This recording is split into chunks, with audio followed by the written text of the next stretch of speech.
Records, right? So record players existed from, well, really pretty much till the phonograph was invented, let's say about 100 years before they were obsolete. Then we started with cassette tapes, beta and tape-based technology, beta and little cassette tapes. Original playlists were done on mixtapes. You'd spend hours stopping and trying to record your favorite songs on one tape. What now takes 30 seconds to do a playlist. That was probably from the 1970s to the 1990s. Right about the 1990s, I was graduating from high school, became CDs. CDs were gone like that, flash in the pan. Probably in about 10 years, we moved on to MP3s and digital.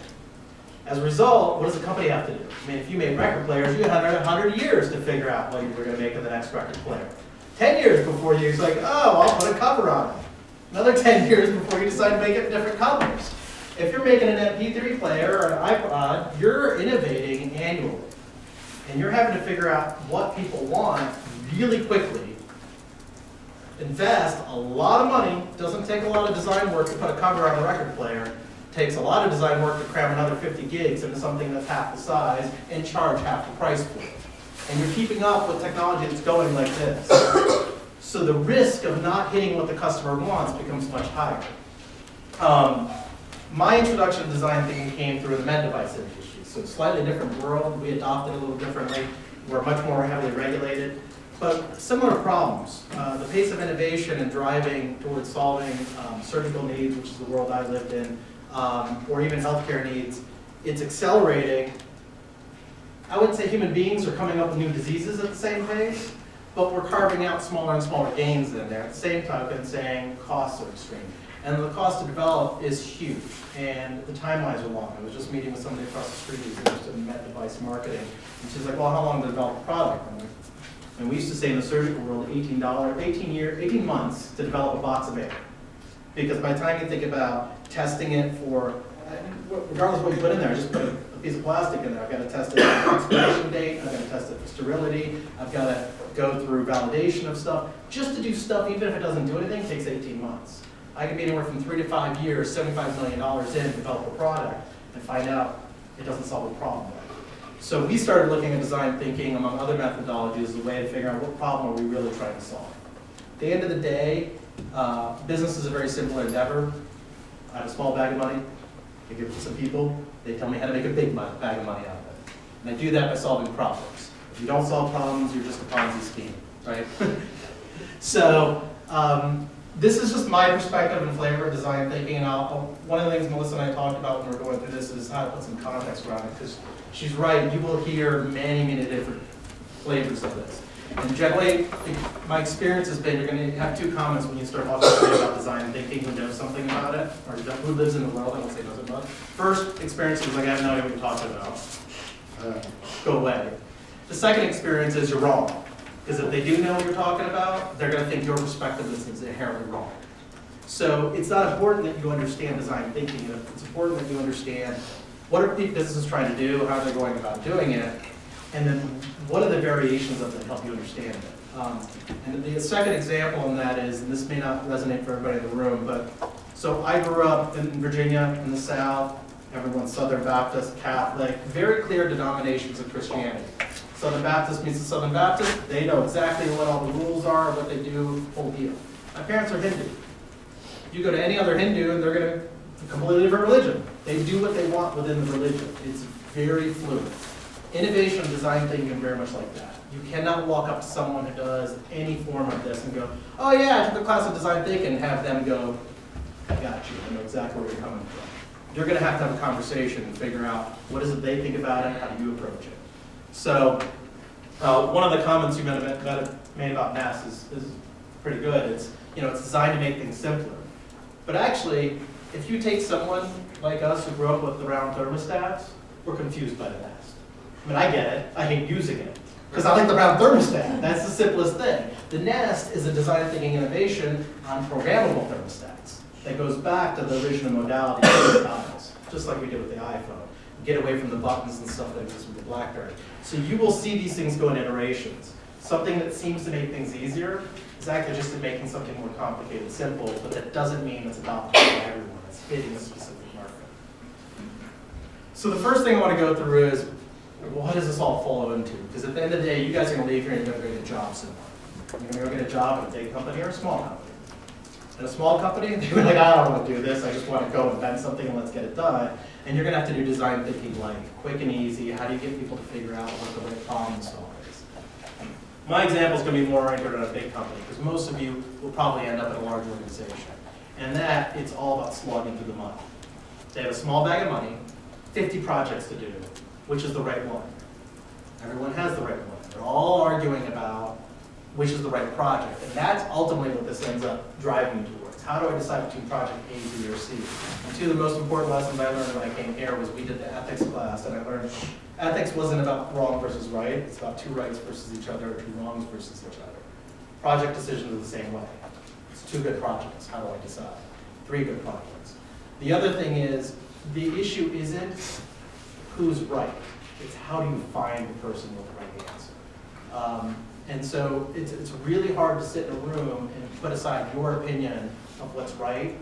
More importantly, your boss is not going to be putting aside their opinion what's right. Instead, figuring out who's got the right answer, and it may be that guy over there. I just need to make sure it gets in the head of the right person. So these processes are all about that. And it's just trying to figure out how to communicate that. At the end of the day, is there a problem to solve? Finding a need. Can we do it? Can we actually physically do it? Is this in our wheelhouse, or is it even technically possible? I would love to create a teleportation device. Not happening. I saw the movie, Turn Into a Fly. Doesn't work.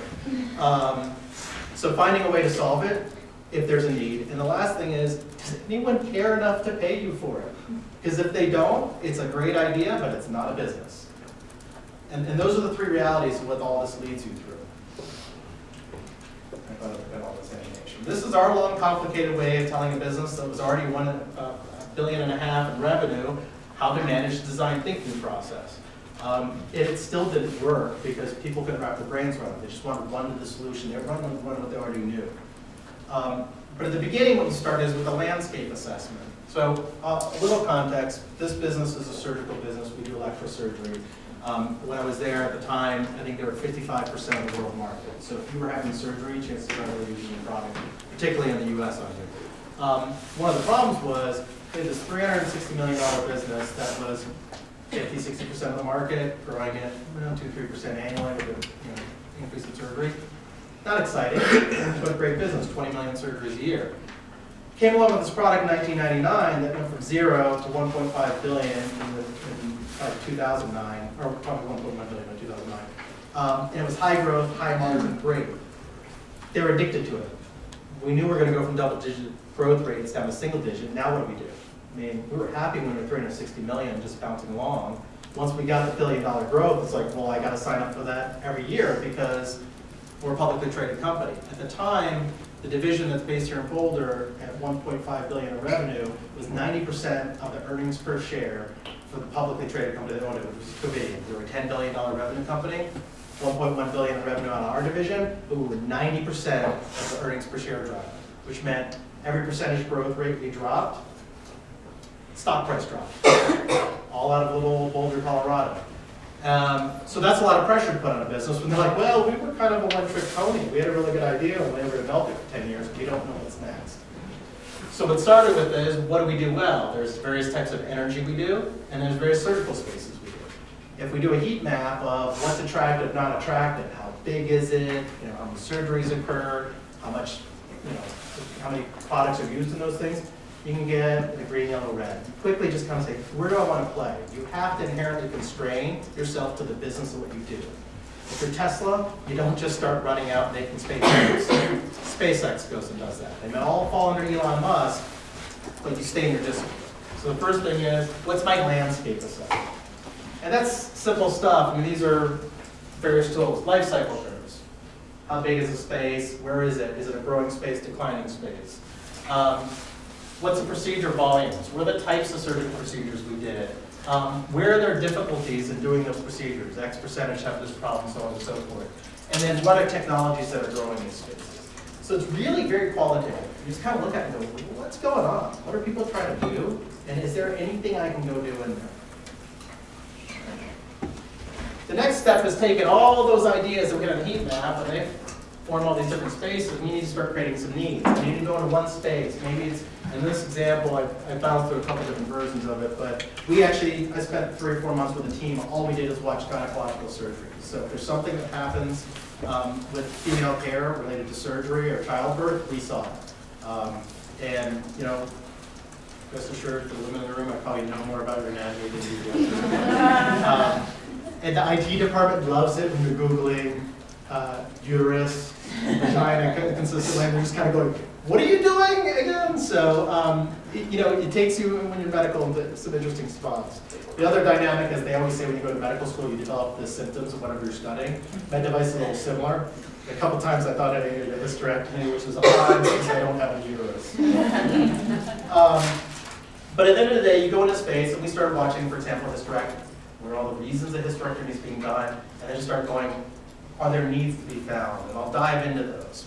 As you go through the needs, and you start saying, okay, there's a problem doing X. We don't know how big or how widespread that problem is, how often it occurs, but we see a problem with it. Now I might start going into the quantitative analysis of it and saying, what's opportunity analysis? First of all, does solving that problem fit within my strategic framework? It's something I can do, or I'm interested in doing. My business does it. We put staples in bodies. We do electrosurgery. And is it something I am technically capable of doing? Okay, let me put all these things up on a map. Things that are not going to my wheelhouse, I want to stay away from it. Then I start quantifying. What is it worth to me? What are the technical barriers I have, clinical barriers I might have to doing it? And then I stack and rank everything and say, here's all the stuff I could do, here's what it's worth, and here's how long it's going to take. Is the juice worth the squeeze? You can do all the design thinking you want, or innovation you want in a large company. If you don't go to this step, it's never going to get done. Because, again, there's 800 projects to work on. They're trying to pick which one. So we talked a little bit about this. It just allowed us to turn this. This is ultimately where we landed. So in this particular case, after that 4-month assessment, we had 167 needs we went down after months and months of observations and notes and stuff. And this is how we scaled it down, and I'll show you how we get down. And we kind of said, these are our top 3. These are 2 we're already doing. These ones are core to what we want to do. And then we had to go sell this in the organization. And these are very simplified ways of saying problems that a surgeon had. So for example, item B was based off of a lot of different observations about what they have to do to close off the anatomy after they take a woman's uterus out from the hysterectomy, or if they're trying to repair the uterus due to fibroids that exist in there. But one of the observations was as simple as the surgeon was doing surgery laparoscopically, so he's got all the instruments in through the body, no big incision through holes, and he's got a camera in there. And he jerks the needle aside to pull it tight, jabs a different part of the anatomy. And the comment was, oh shit, that's not good. That didn't make it in the operative notes. But we were like, okay, tying laparoscopically is a big problem. How do we accomplish that? Now, we knew that. We already knew it's a difficult skill to do. But seeing it in the hands of GYN, understanding why it's difficult for them, and seeing it in multiple avenues is what put it on this list. So it's a lot of not the need finding, but the insight that you get from that is really what design thinking is about. I can see that you need a glass of water in front of you. But I don't need to know that it has a lid on it until I understand that your day consists of bouncing from classroom to classroom and walking around. Otherwise, I'm going to bring you a glass of water. I'm like, that's great, but I can't carry this with me everywhere. Design thinking is allowed to say the need may be the water, the insight is you're mobile. You need a solution that goes mobile with you. So this is a quick example. This is what we're talking about. I hope you're not squeamish. But when you're in there, you notice, hey, they're doing all this stuff. And what you see is that on the left-hand side is, let's use it straight stick. So that's laparoscopic. Actually, that might actually be robotic as well. But what you notice is when they're doing these instruments that we made, they're these long, straight sticks. It's like trying to eat chopsticks, trying to do surgery with chopsticks. The ends don't move. You kind of get in and you move your hand like this, trying to tie things. The robotic side, where you see robotic surgeries, you see these wrist instruments. So if the robot has arms in there, it's actually not doing the surgery, it's just the surgeon sitting 10 feet away, moving it like a game. But because he has this wrist motion back, it's able to tie. And so we started looking at how often does that occur? Where are those procedures? There's a lot of procedures where that occurred, and these are all done by OBGYNs or gyne specialists. we went through like, okay, why are the reasons that, that occurs? It's a fragmented market, not very many people do this. There's, there's solutions, but the surgeons don't really like them. Talk about the strategic rationale, why we might want to get into it. But we came down to one of these comments that the surgeon made to us. This was actually a local surgeon here in Denver. Says, makes you wonder, he held one of these devices we make, which is $200 disposable device. They had just bought a $1.5 million robot at their hospital. And he said, it makes you wonder if the $200 device could replace the robot. We were like, oh, yeah, that's interesting, but why not? We've had this device in the market for 10 years, yet robotic surgery was growing. Hospitals were buying $1 million robots year after year, and it made no sense. We had a much cheaper solution to it. We couldn't figure out why they were doing it. Some of the quantitative tools, I'm going to skip through this. You will have to go through this and say, how do you value this to kind of get somebody to buy into it? Where's that slide? Here we go. This is where we scope the need. This is one of 15 whiteboards we did on this one need and walking through. And I don't know if you can see this, but it says, we said a way to enable or simplify suturing and laparoscopic for the average GYN. A way to provide a measure of haptic feedback when suturing. A way to provide feedback to the surgeon. A way to provide haptic feedback to the surgeon just during suturing. And a way to control the amount of force applied. These are all ways of tap dancing around a solution. At the end of the day, the insight was an OBGYN starts off their career by delivering babies. They're largely a primary care physician who does a C-section on occasion. So they suture, they do it open. Over half the procedures, hysterectomy, are done by 20,000 OBGYNs. The others are done by surgical specialists who develop all these skills. So most of the procedures are done by people who start delivering babies, do family practice, do C-sections, and then their patients get older. They stop having babies. And as their patient gets older and they get older, the patient now needs surgical intervention. So when the women have migrated in their 50s and now need surgery, and you as a physician have migrated away from family practice, more to surgery, you don't have the surgical skill set to do it in a minimally invasive way. You get in there, and you start to do the surgery, and you try to do it with these straight sticks, and you feel like an idiot in front of your surgical staff doing something that should be easy to you, and it's easy doing it the other way, right? Who snowboards? Can you ride fakie? Okay, can you? Not as well. Not as well. And you're never going to unless you start riding fakie, but it's really hard when your friends going in your natural stance because they're going fast and you can't turn around. The only way you get there is by, going with people who are learning and going backwards. Surgeons are the same way. 20 years in their career, they don't want to change what they're doing. They want consistency. They don't want variability. So what we found was, the insight was, I just feel like a moron when I'm doing this. And I don't care what it costs to get a robot. I can get the hospital to get it because it brings patients in. I'm going to buy a $2 million robot when it would be a lot cheaper and more cost effective for me to develop the solution. So what we had to do was figure out a way to make the surgeon not feel like an idiot. It has nothing to do with suturing. Just don't make me feel like an idiot.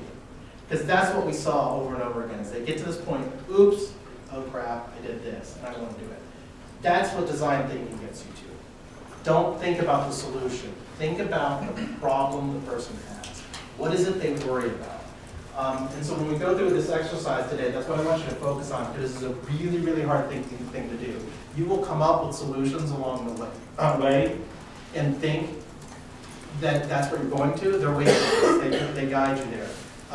You're really trying to put yourself in the shoes of this person, understand why is their life difficult for this reason, and what do I do about it?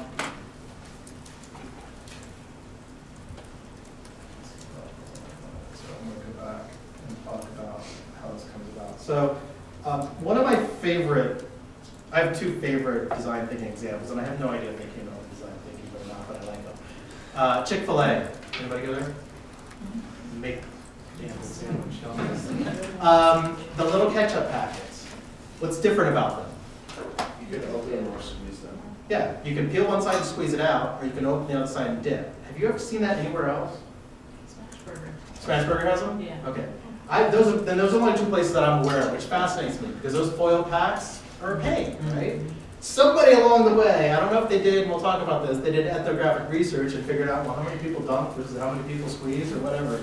But somebody figured out, well, wait a minute, what if we take the chicken McNugget dunker and we take the squeezer and figure, who innovates ketchup packets? Somebody figured it out, and I think it's a pretty cool innovation.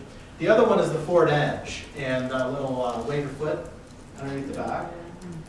Again, I don't know if that's a design thinking or an ethnographic research, but it's common sense. You have a tailgate, so you can take big things and put it back in the car, right?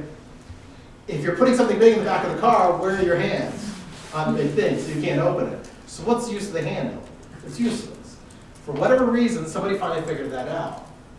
I'm going to use that one as an example to kind of walk through some of this. So in ethnographic research, which was kind of the buzzword prior to design thinking, I think, coming out of the 90s and the 2000s, you would hear a lot about this. How do we look at the demographics of where people are going? Aging population, more moms, dual income, and then have these kind of touchy-feely conversations about, what are things you like and don't like, to then come up with products and solutions. It's a anthropological way of looking at the market, and it has value.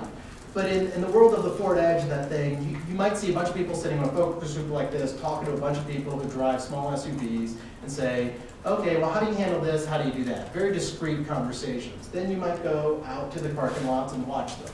And then through there, you kind of go, I should probably open that door somehow or another without them using their hands. Directed customer insight and action, and I haven't seen this anywhere else. I had my market research person in the old place, that's what they called it. It was a formulaic system, but I liked it a lot. So not knowing what else to call it, it's much more observational and discussion guide based. So in the case of some of these projects that I've worked on, we actually would create a discussion guide, 4 pages, and I'll show you an example here in a bit, and just call up like 10 surgeons and go, walk me through how you treat a patient with X, right? How do you do this, this, and this? And in an hour-long interview, it wouldn't be till the last 15 minutes, because then we even started talking about what we do with that. We're talking, patient walks to the door, how do you treat them? What's that like?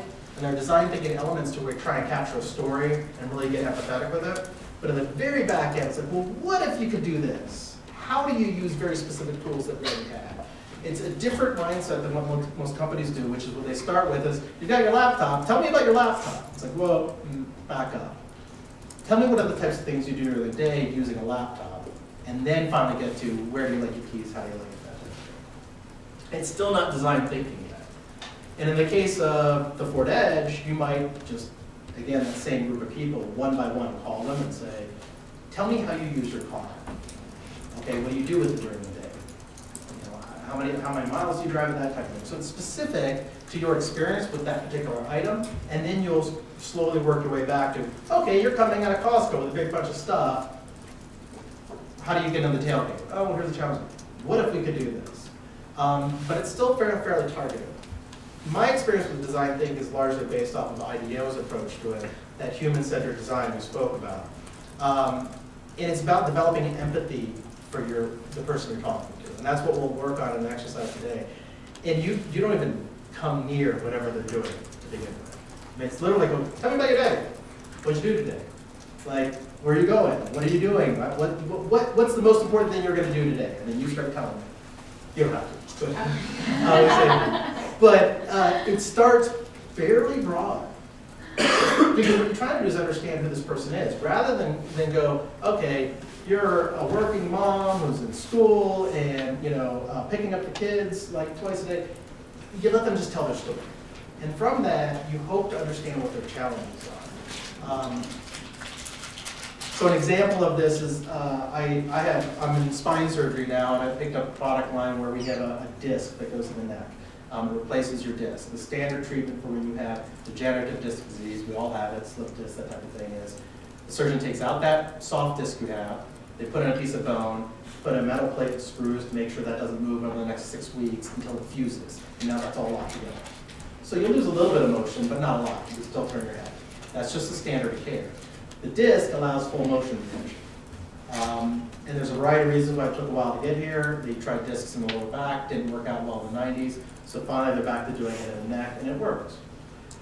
As an effort, I was talking at our national sales meeting, as an effort to kind of communicate the value of this to some of our new salespeople, I actually called my mom up, because she had had a 2-level fusion. She had 2 levels of her neck about 10 years ago fused. And I said, hey, I want to understand what it's like if you have a fused neck. She can still turn her head, she can do stuff. But she was an avid golfer, country club champion, which is odd for a little Indian woman. It's Shenandoah Valley, Virginia. She taught elementary school for 25 years, gardens, travels, all that stuff. I said, I just wanted the impacts. And in that conversation, to me, was design thinking insights, because she gave me two things that the company we had acquired that sold us this for the last 3 years and is now a market share leader, nobody ever expressed it to me this way. They talk about mobility, 10 degrees, 5 degrees, all this stuff. But the way she said it, I was like, I got it. And I got it in a way that I now know what I want to do going forward with that product line. She goes, well, you know, I stopped playing golf, not because I was in pain, because I was afraid I was going to break something. I turned my neck, and I was just like, I'm not sure what's going to happen. And you know, I still have some pain and frustration with it, but you know, honestly, the problem is they live in Virginia on these highway that goes up and down through the mountains, and so a lot of big trucks go up and down the highway. And she goes, I'm really nervous getting on the highway because I'm not sure I'm able to turn my head enough to see the truck coming. And, you know, if you think about your mom getting on the highway and worried that a truck's going to slam into her Volvo and kill her, that's empathy. That tells you what the design you're trying to get to is. Everything else is mechanics. I can work with my R&D team to figure it out. I now know what problem I'm trying to solve. It's not neck motion. It's confidence and it's comfort. That's what I'm trying to shoot for. So now, where we are in the life cycle of this product, we're not redesigning it. It's good. It does what it does. But that does influence my messaging. It does influence what I'm trying to communicate. It also gives me a North Star as to what I'm trying to do as a company when I say I'm focused on motion preservation. One of my colleagues is doing the same thing. He's got a product looking at for scoliosis. And one of his campaigns is looking at how to communicate where we're trying to go with this. We don't have a product fully developed. It's called When I Grow Up. And it's a series of little girls, you know, in ballet. When I grow up, this is what I do. Because it's about them accommodating towards the disease as we treat it over time. Instead of I correct everything, force you into this position, and then you have to grow. And so design thinking can be used not just for the product development, but for communicating the value proposition of what you're trying to do. So I talked a little bit about ethnographic research and this idea of it's observational. I would say if I had to draw some delineations between the two, this idea of ethnographic is really about seeing trends and how are they going to persist over time. I don't think design thinking tells you that very well. Design thinking tells you a point in time of what people's problems are and how they go forward. The example would be visual voicemail. I love it on my iPhone. 20 years ago, I had no use for it. It had no purpose until you have voicemail on the phone. Moment it came out, I was like, holy, that's genius. Why did I think of that? But you know, these things are very time-based. Ethnographic research has a hard time picking up on that because what it can do is tell you the persistence of the trend. It can tell you an inflection point. It can't tell you that nobody wants ice anymore because they have ice makers. That's why the ice manufacturers couldn't feel it coming. I asked that. Yeah.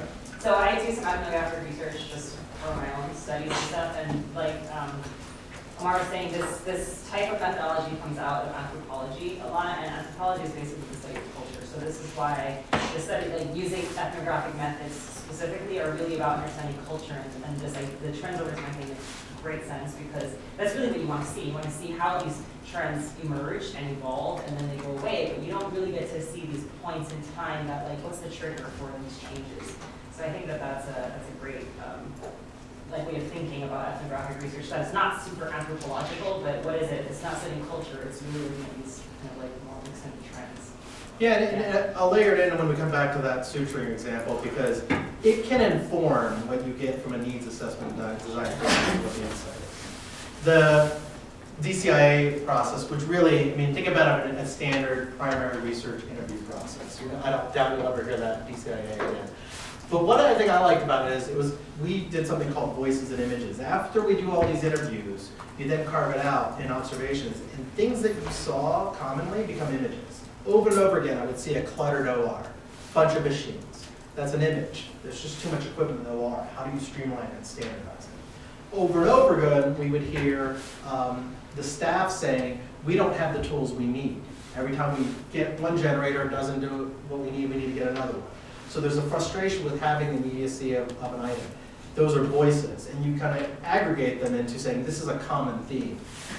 But it is a sense of taking those inputs and then making themes out of it. I wouldn't say making, finding common themes out of it that you can address.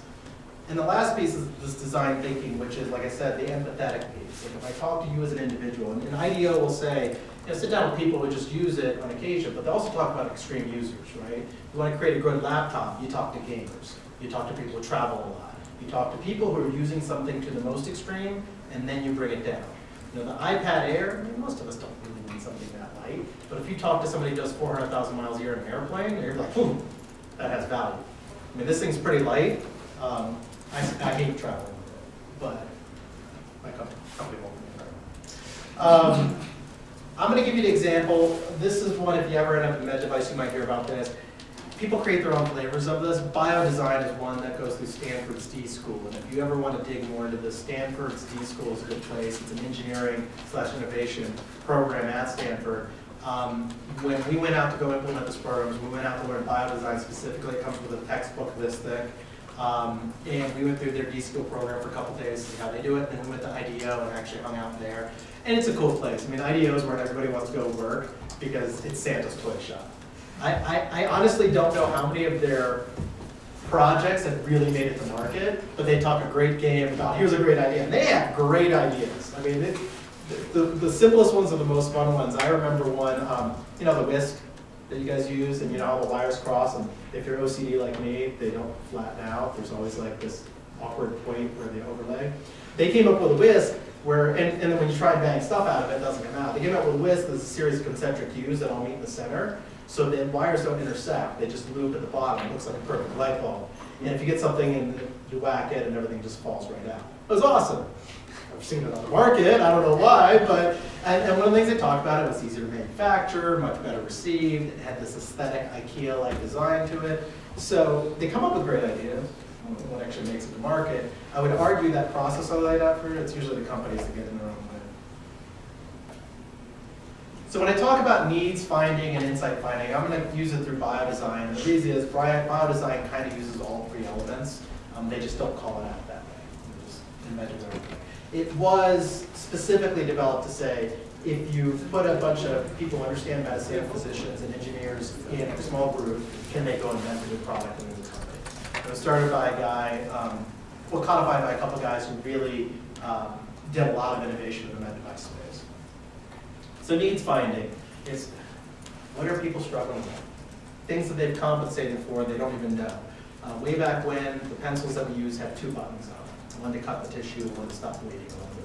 So if you have a little bit of oozing, you hit the blue button. If you're just trying to cut tissue, you hit the yellow button. And what engineers noticed, So, sorry, what is this? these are these electrosurgical pencils for cutting through tissue Oh, when you're okay. doing surgery. When you're watching a surgeon use it, you notice that they're looking here, right? And they never look at what they're doing, because if they look away, they lose sight of whatever they were looking at. So that's why they always hear scalpel, whatever.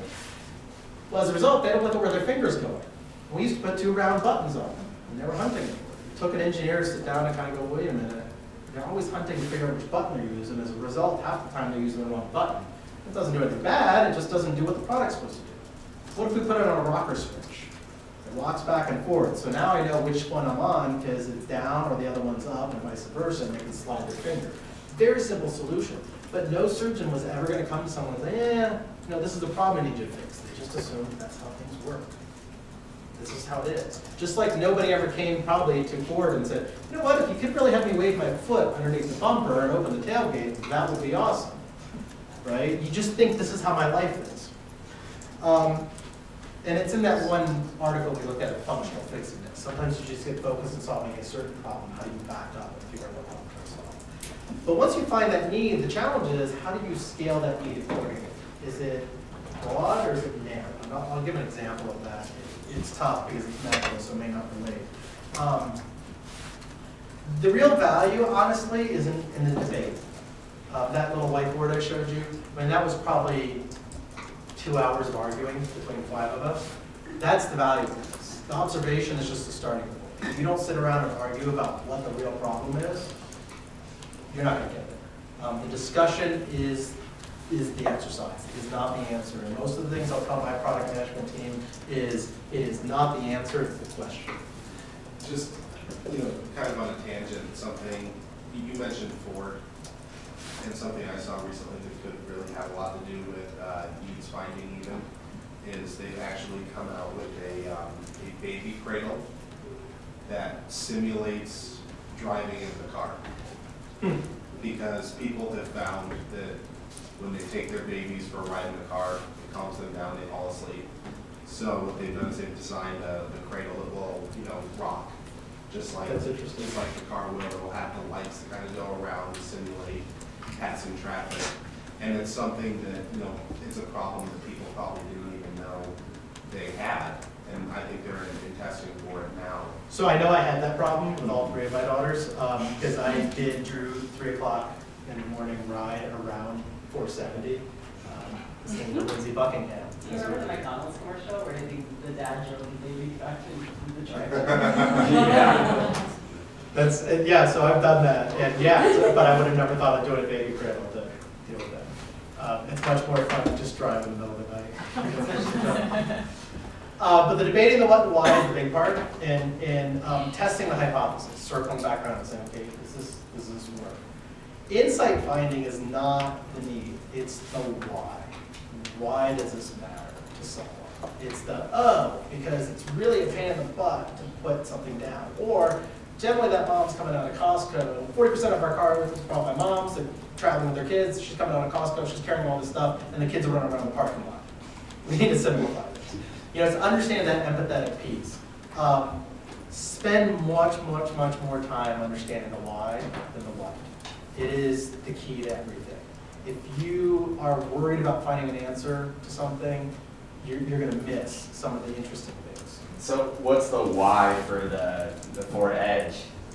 If that's more, I feel like that's more of the what. Like my hands are full. What do I need? A third hand, but I don't. Now I can use my foot. So like, does finding the why apply with that?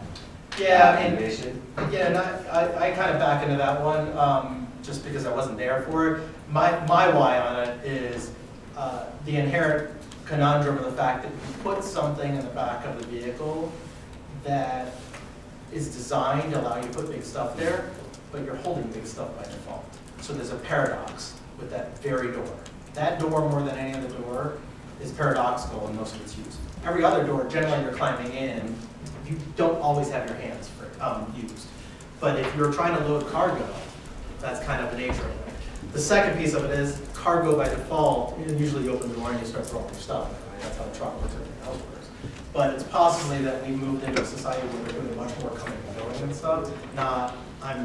Like a pickup truck, it makes sense. You're generally not casually loading stuff in. You're loading up lumber, you're doing something for a specific purpose. So you're going to bring everything out, stop, open up the gate, and throw it in. So to me, it was probably the change in use that occurs with small SUVs and not being cargo vehicles as much as they are lifestyle vehicles. And then what does that lifestyle entail? Right? You're multitasking, you're doing a lot of other stuff, you're living in an urban environment. So this is what we were going through before and talked about the basic thing. And like I said, we got down to this insight that the average OBGYN is both a primary care surgeon with limited surgical skills. They feel like an idiot when they're trying to advance surgical skills. And none of them actually told me that. But when I actually, it was a nervous moment when I said this to one of them. They're like, yeah, that's probably true. And there were a couple other things in here that drove to that. But what we realized was we were taking somebody who's highly skilled at what they did and made them look awkward with our tools. So that's why they were gravitating towards a different solution. This is my example of that DCIA interview process. So there were actually 4 pieces to this interview guide. We call up a surgeon, we talked about 10 at first, trying to make sure we had the right questions. And then we went back and did qualitative interviews with a larger set as well as the patients. And in this case, it was about uterine fibroids. As women get older towards menopause, there's a high propensity to develop uterine fibroids, the benign cysts of the uterus. And sometimes they cause pain, sometimes they cause disruption of the menstrual cycle, abnormal uterine bleeding is what it's termed. If it's done, it occurs at a young enough age, it can disrupt the desire to have children. And the premise was we were looking at a company acquired that allowed you to remove these things in a minimally invasive way. The question was, does it make sense to buy this company? I'll cut to the punchline and say, what we found was the company had hundreds of pages of market research that said women far away preferred this solution. Absolutely, would take it all day long, every day of the week. We ended up walking away from it and saying, no, we're not going to do it because of a couple patient focus groups we did and a series of conversations we had with surgeons. And the fundamental why that came down to was a hysterectomy is 100% resolution of this. Once you take the uterus out, it's never, you're never going to have symptoms for it again. This had a 96% success rate. 96% of the time, it was going to solve the problem. And if you ask women in general, those were early on, they would tell you absolutely 96%, I would take it. The challenge was both treatments, hysterectomy or this, would be done relatively close to the same point in time for women. They're going to wait to a certain point in time to do it. And at that point in time, they had suffered with the symptoms so long that if you asked them the choice between 96% and 100%, they would tell you 100%. I will take the hysterectomy. And generally by that time, they've understood if I have hormonal disruption, I'm going to have problems. And what's interesting is it was all rooted in uterine preservation. It's a very personal element to women, rightfully so. They don't want that.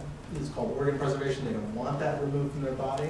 But when you talk to a woman who's been through it for a long period of time, they'll tell you it's the best decision they've made in many cases. And it's a really strange flip of perspective that you don't really understand until you've been through it. That's not 100%, but what it told us was this solution wasn't developed right. If we had gotten something that was much earlier in intervention, 96% would have been right. But all the data said you should do this. At the end of the day, this company still hasn't been acquired because they're still not getting the adoption rate because of kind of what we found, which is it's just too late. We didn't really ask the doctors about solutions at the action level, like how would you use something to use what that research that was done by the company until the last 15 minutes of this discussion. Most of it was, what are the problems you deal with? What are women like when they come in? How do they feel about it? What are their lives like? Talking about the whole care pathway and understanding what the other 5 years of their treatment looked like before the 5 days surrounding the surgery. Most of the market research centered around the 5 days surrounding the surgery. And so that was one of the big things that helped. And we did use this, we did small qualitative interviews, and we kind of developed our hypothesis of, well, what is it women really want at different points? And one of the big things was carving out uterine preservation for the sake of having children versus not having children. Because that was the big premise. Well, this will help so many more women, have children. Actually, not really. When you looked at how this occurred over time, based off of age and how many people were born in those age categories, it was 112,000 women who are pregnancies that would have been affected by it. And there were other solutions that were more beneficial. So it didn't make sense for the 5 million that you were trying to cover.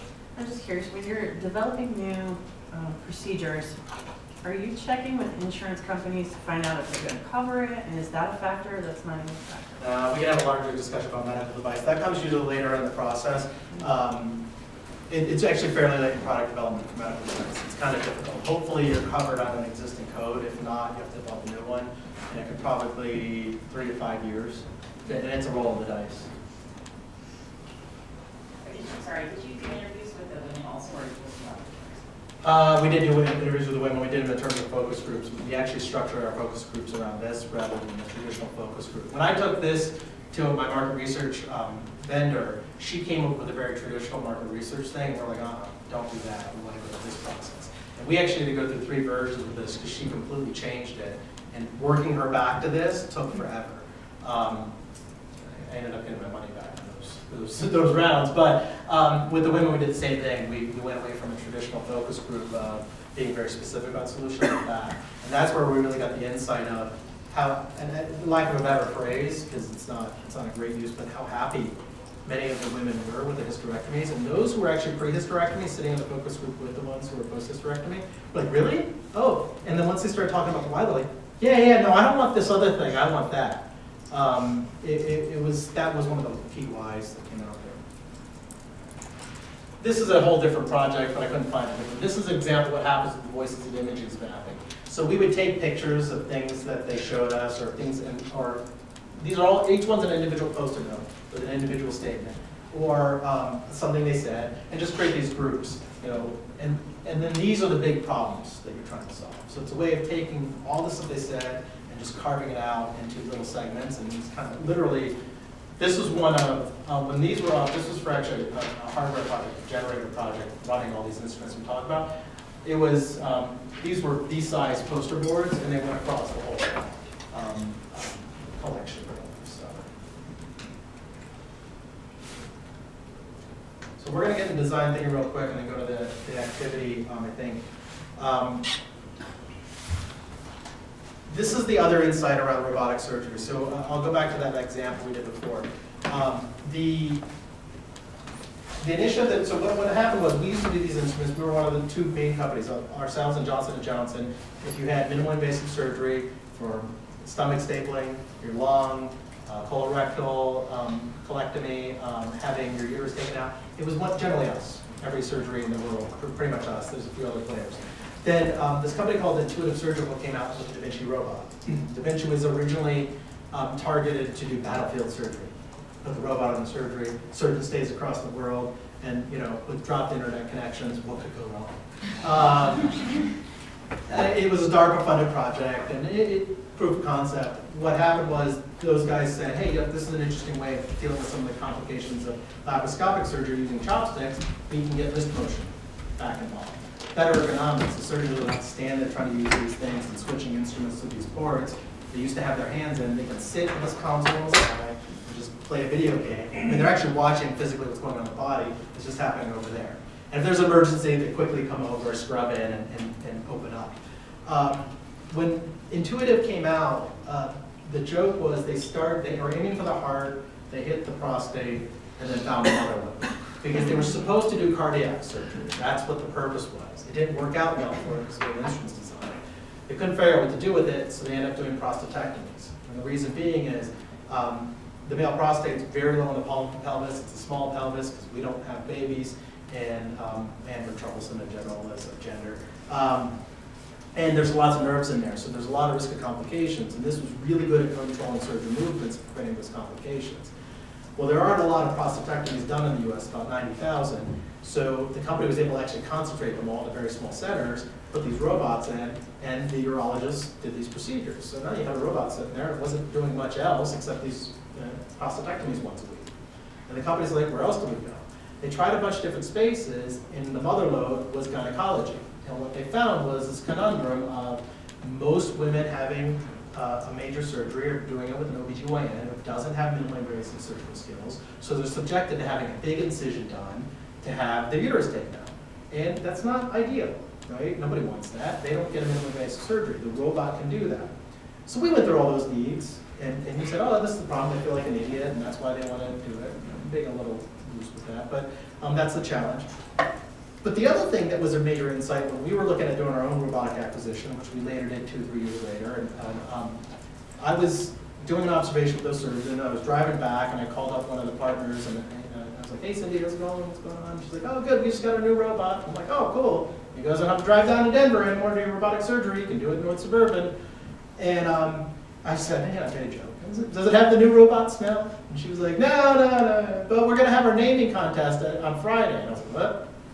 And so I pulled over, and I stopped. I was like, what do you mean you're going to have your naming contest? I mean, are you kidding? And she goes, no. I was like, she goes, everybody puts their name in it. I go, holy shit. You don't name anything in a hospital. This wasn't a piece of technology. This was their friend. This was something they got emotional about. We kept saying we can deal with the robot by just out-innovating on other technology. But they were never going to name another instrument, which isn't true. They did name one of our instruments. They called it the Honey Badger, which is pretty entertaining. But it wasn't as widespread. And that's an interesting insight when you're a company, to understand what's the emotional barrier that your customer has to not getting somewhere. So I was literally going to a meeting afterwards where we were talking about which of the 67 robotic technologies we wanted to buy. And I was like, look, here's the problem. We can talk about avoiding this all we want, but this is, when you link that problem of, I feel incompetent when I'm doing a certain step, and this thing makes me feel good, it's my lobby, if you will, and then that's emotional, those three pieces means that this market isn't going away. We had spent 6 years saying the robot's going to be a flash of hands, it's going to disappear. What ended up happening from that point was, it was at probably 10-15% of the hysterectomy market, and they said they were going to get to 60, and they got to 40% pretty quickly. And that was a major impact on our business. That's the reason for design thinking. These things come like this. We were used to things taking 10, 12 years to adopt in the marketplace, and they took away 40% of our business in less than 3 years. When it takes me 3 years to develop a product, from starting the project, it's 3 years to pitch it. So that's why understanding the why is really, really important. So, the framework we'll talk about real quick. Develop empathy. When we sit down with this exercise, it's a gift-giving exercise. You're basically designing a Christmas gift for whoever you're working with.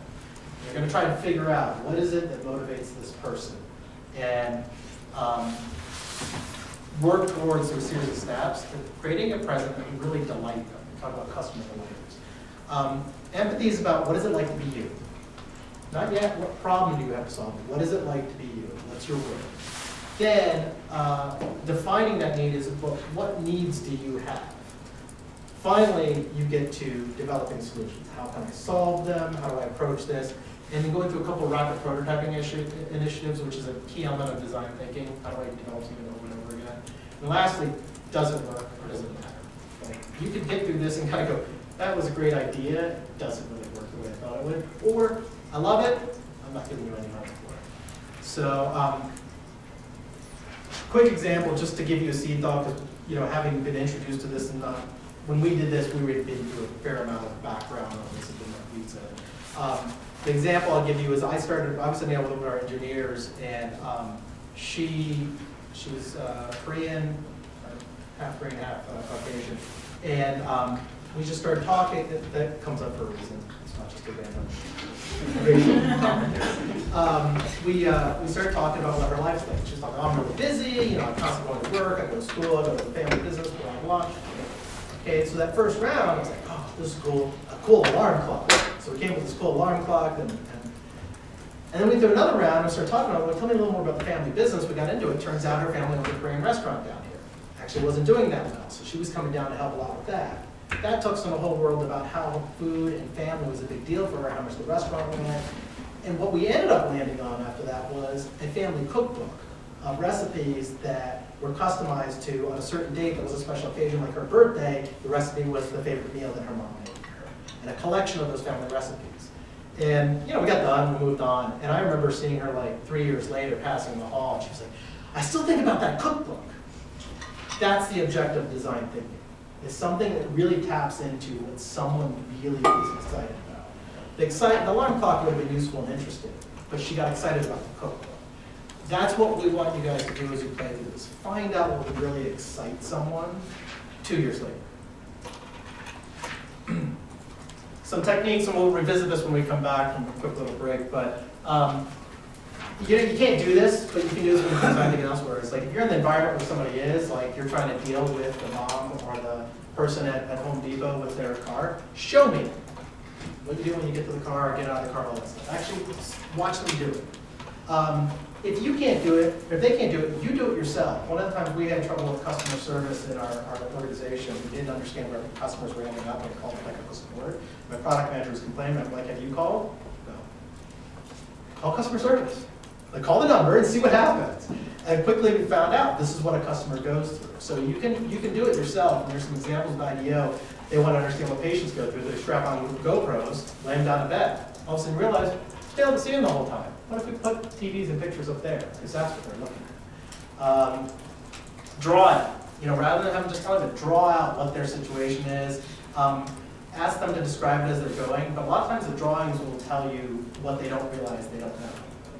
As they start drawing something, like there's a classic example of people drawing a bicycle frame. Very few people actually draw it correctly because they never pay attention to it. So it calls out some of that cognitive dissonance.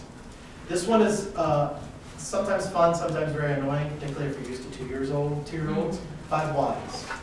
Hey, I don't know, I really tried going to Home Depot. Why? I don't know, it's a pain in the ass to get inside and out. Why? You just keep asking why. Each time it goes to another layer. So it doesn't have to be like the 2-year-old, but you want to go through 5 iterations of why is something bothering to really understand what the behavior is. Think aloud as they're doing it. If someone's working on their computer, for example, they're trying to think of a better way to manage it, deal with a laptop. Have them tell you what they're doing as they're doing it. Or they're working in the kitchen, right? Okay, what are you doing? Well, I'm walking over here to get this. And then, well, I forgot this. Like, you're going to hear that inner voice that will help guide you as to why they're doing what they're doing. This is the big one, and this is one we use frequently in there, is get a story. Someone will start telling you about their problems. We'll go back to I grew up in Virginia, I think that's point of whiskey, but that's just what we put in mason jars with lids, if you don't know what somebody has still. But you have a drink, well, instead of telling me what you like or don't like about that, tell me about your day and what you do when you're drinking, right? I want a better understanding of why you carry a drink with you when you're doing it, less about the solution. So ask a story, and if they leave the story, make them go back to the story. Don't let them, oh, I really hate about, tell me the story. I'll understand better if you tell me the story. And that was what we did with the 5 points. The surgeons would start telling, well, this patient came in with this situation, here, look, tell me the story. Who was she? How'd she get there? What'd you guys talk about? That. And you just force it back. So these are 5 things that you can do as you go through this exercise, but you want to take a quick break and then we'll talk about it. Yeah. So the idea is that this is another partner exercise for you guys, and again, we can still